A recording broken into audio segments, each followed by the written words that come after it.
이 시간 우리가 주신 하나님의 말씀은 레위기 22장 9절 22절 말씀입니다. 거룩하신 하나님의 말씀입니다.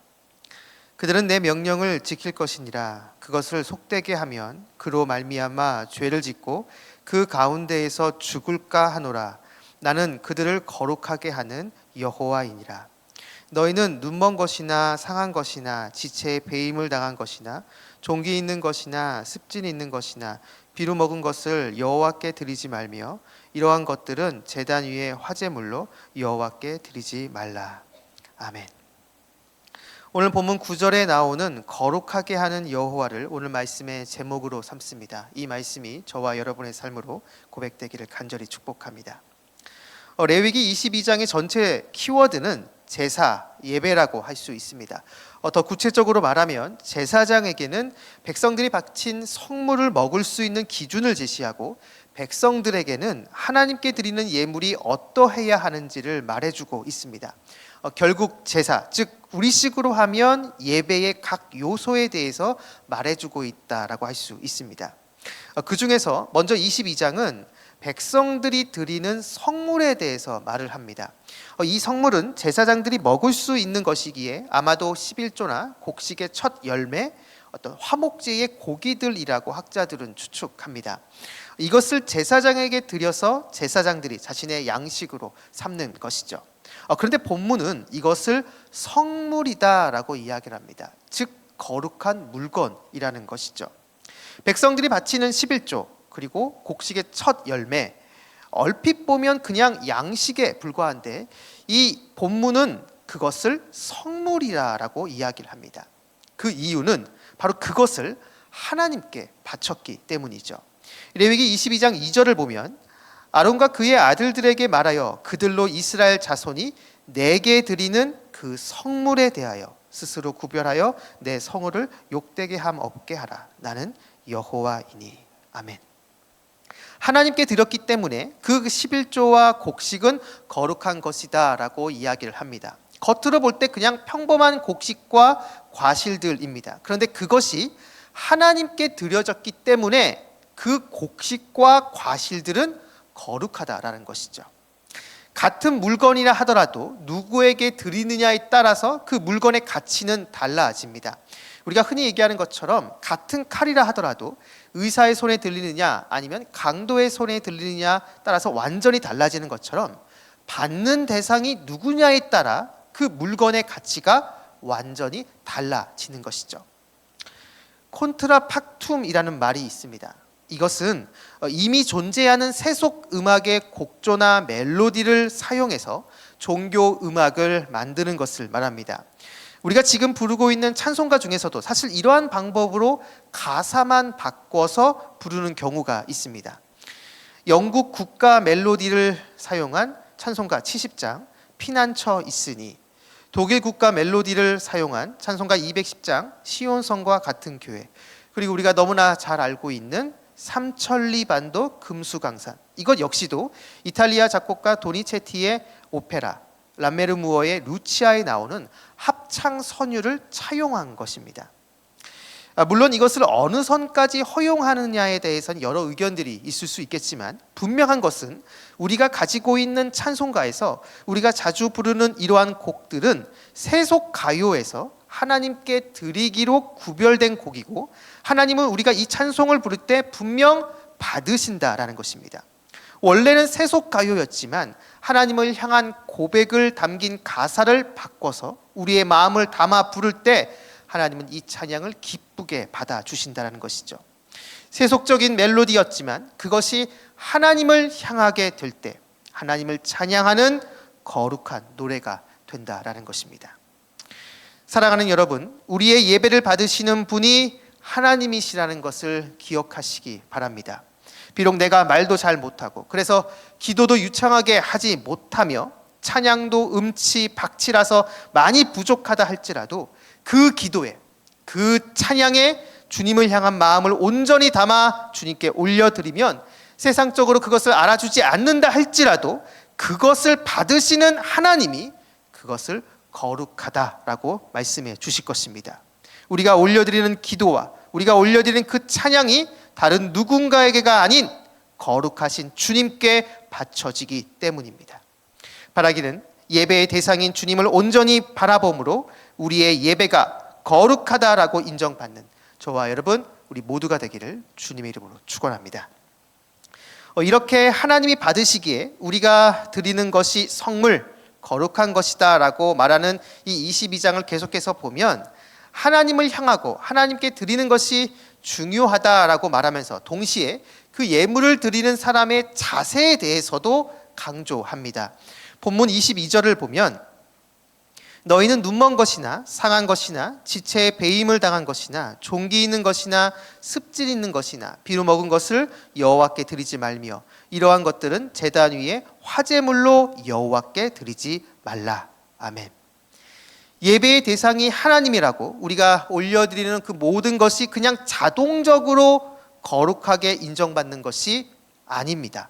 온전하신 하나님께 드리기에 그 하나님께 드리는 제물 역시도 온전해야 합니다. 하나님 앞에 나아가는 사람은 바로 그러한 노력이 있어야 하는 것이죠. 바로 그렇게 할 때 하나님께서는 그 예배를 기쁘게 받으신다는 것입니다. 이러한 것은 하나님과 이스라엘 백성 사이에 있는 제사장에게 거룩을 특별히 강조하는 이유가 됩니다. 레위기 22장 3절을 보면 그들에게 이르라 누구든지 내 자손 중에 대대로 그의 몸이 부정하면서도 이스라엘 자손이 구별하여 여호와께 드리는 성물에 가까이 하는 자는 내 앞에서 끊어지리라. 나는 여호와이니라. 아멘. 제사장 스스로가 부정해진 상태에서 성물을 만지게 되면 내 백성에서 끊어지게 된다라고 하나님이 말씀하십니다. 여기서 끊어지게 된다는 것은 단순히 그냥 이스라엘 백성에서 떨어져 나가게 된다 이 말이 아니라 죽는다라는 말입니다. 레위기 22장 9절을 보시면 그들은 내 명령을 지킬 것이니라. 그것을 속되게 하면 그로 말미암아 죄를 짓고 그 가운데에서 죽을까 하노라. 나는 그들을 거룩하게 하는 여호와이니라. 아멘. 정결하지 않으면 제사장은 죽는다라는 것이죠. 그래서 제사장은 특별히 자신의 임무를 감당하기 위해서 일상의 삶에서 하나님의 말씀에 순종하며 정결하게 하는 모습이 있어야 합니다. 부정한 것에서 자신을 지키고 거룩하신 하나님의 말씀, 거룩하신 그 하나님의 뜻에 순종하는 모습이 제사장에게는 있어야 한다는 것이죠. 저는 이 부분에서 예배자의 삶에 한번 주목하고 싶습니다. 우리의 예배의 대상은 하나님이십니다. 우리가 하나님께 예배 드리기에 그 예배는 세상의 어떤 일들과 구별이 됩니다. 거룩한 행위이죠. 그런데 그 예배를 드리는 우리들이 정결한 삶을 살지 않는다면, 하나님 말씀에 순종하지 않고 그렇게 살아간다면 우리의 예배를 하나님이 받으시지 않는다라는 것입니다. 하나님은 그 예배를 거룩하다라고 말하지 않으실 것입니다. 예배를 받으시는 하나님이 거룩하기 때문에 그 예배를 드리는 우리들 역시도 거룩한 모습이 있어야 합니다. 그렇게 할 때 우리가 올려드리는 그 예배를 하나님이 받으신다라는 것이죠. 우리의 예배와 우리의 삶은 나뉘어질 수 없습니다. 주일에 한 번 예배를 드린다고 우리의 예배를 하나님이 기쁘게 받으시지 않는다라는 것입니다. 월요일부터 토요일까지 우리의 일상의 삶이 하나님과 상관이 없는 세상의 가치를 쫓아 그렇게 살아간다고 한다면 우리가 주일에 교회에 와서 드리는 그 예배를 하나님은 인정하시지 않으실 것입니다. 물론 완벽한 삶을 살 수는 없습니다. 하지만 적어도 일상의 삶에서 죄와 끝까지 싸우며 하나님의 말씀에 순종하기 위해서 그런 몸부림치는 모습이 있느냐 하는 것입니다. 바로 우리 주님은 그 모습을 보시고 그 사람이 주님 앞으로 나와 올려드리는 그 예배를 기쁘게 흠양하신다라는 것이죠.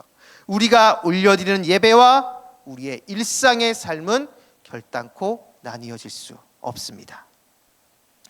사랑하는 말씀상 공동체 성락성결교회 성도 여러분, 오늘 하루의 삶이 주님이 기뻐하시는 삶을 살 수 있도록 노력합시다. 순간순간 나와 함께 하시는 주님을 기억하며 어떠한 상황에서도 주님의 말씀에 순종할 수 있도록 깨어 있읍시다. 그러한 하루하루가 쌓여 주님 앞에 나아가 예배 드릴 때 우리의 예배의 대상이신 거룩하신 하나님께서 우리의 예배를 받으시고 예배자인 우리를 향해 거룩하다라고 인정해 주실 것입니다.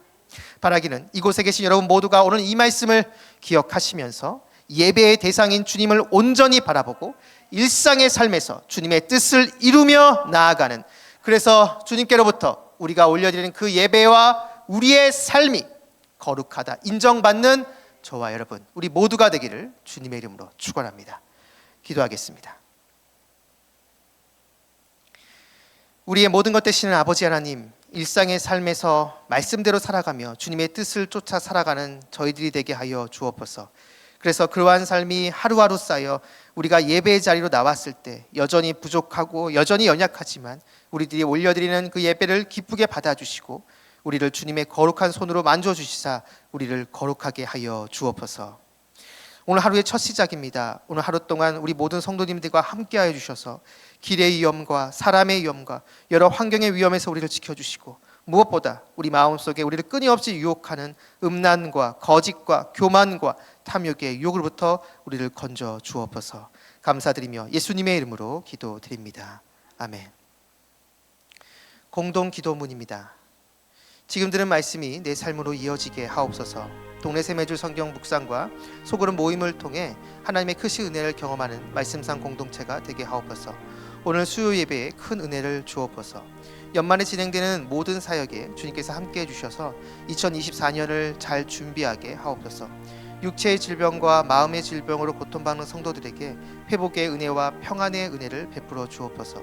세계 곳곳에 전쟁과 지진, 홍수로 피해 입은 국가들을 회복시켜 주시고 기후위기에 지구촌이 하나가 되어 해결할 수 있도록 인도하옵소서. 이 시간 함께 나눈 공동 기도문과 각자 가지고 나온 개인의 기도 제목을 놓고 기도하신 후에 삶의 자리로 나아가도록 하겠습니다. 기도하시겠습니다.